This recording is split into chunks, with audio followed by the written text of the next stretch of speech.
Sénateur Cardozo. Merci, Madame la Présidente. Tout d'abord, je vous dis que je suis très honoré de poser une question au... First of all, I'm honored to be able to ask a question during your first week as Speaker of the Senate. Congratulations. My question is for the government leader. Artificial intelligence, in a sense, picking up from where my colleagues asked a question on this question earlier. Indeed, it has been growing over many years, but I think 2023 will go down in history as the year for AI, where AI crossed a Rubicon and perhaps became more intelligent than human beings. Being the ChatGPT, the beginning of ChatGPT, and soon to follow GPT-4, the unthinkable letters from the leaders just on March the 29th, the owners, inventors of AI calling on the world to slow it down. Even Geoffrey Hinton, often referred to as the godfather of AI on CBC Radio this weekend, called on governments to take action to put controls on AI. Worth repeating, inventors of AI asking the government to intervene on their invention that seems to be going out of control. This week, I'll be issuing an article by software technology specialist Sean Brayman on this and how AI relates to polarization. My question is, what is the government willing to do to respond to getting things under control in this world of AI, which seems to be running out of control? Senator Gold. Well, thank you. Senator Gold.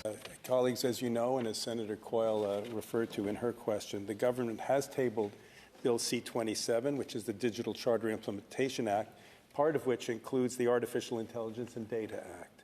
This will create a framework to regulate the risks associated here in Canada with AI to ensure that potential harms are appropriately mitigated and the risks are managed for those high-impact AI systems.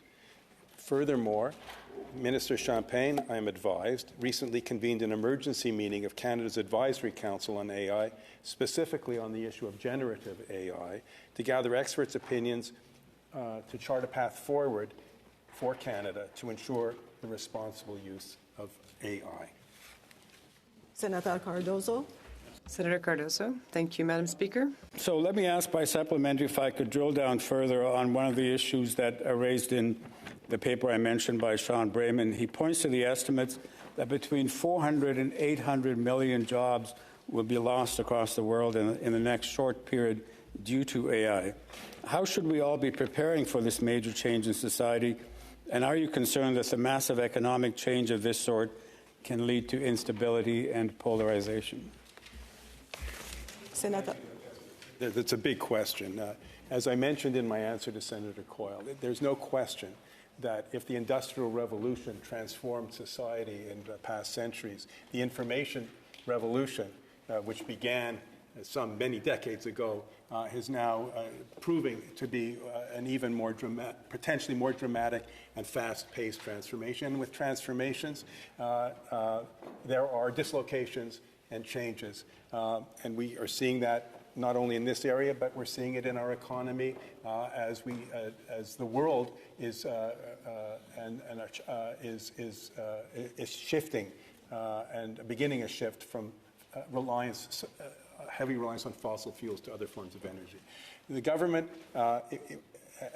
is actively engaged in this issue around the question of risk. And I have every confidence that the government will also respond to the economic implications and transformations that will surely follow from the expansion of AI into all aspects of our life.